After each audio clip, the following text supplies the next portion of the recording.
Agar u o'zgarsa, osmon uzilib yerga tushadi. Bunga ishona olmayman. Afsus, guruch uvol bo'ldi. Dalada yovvoyi o'tlar juda ko'p. Keyinroq borib ulardan terib kelamiz. Qaytib kelsa o'shandan sho'rva pishirib beraman.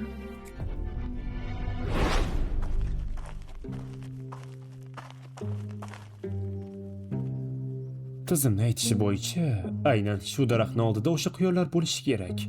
Lekin uni atrofida hech narsa yo'q-ku.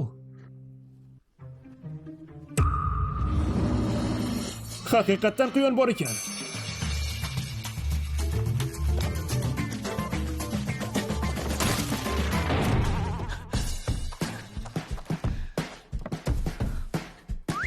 Endi uyimizda yegulik bor.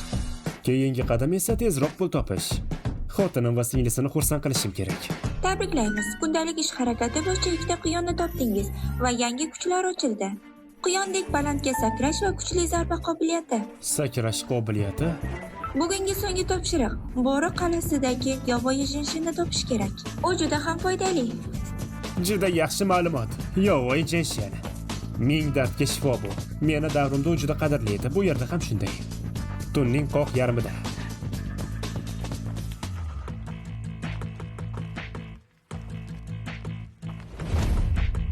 Qanday tikko'yi, balandligi qariyb 20 metr. Sakrash qobiliyatimni shu yerda ishlatsam ekan.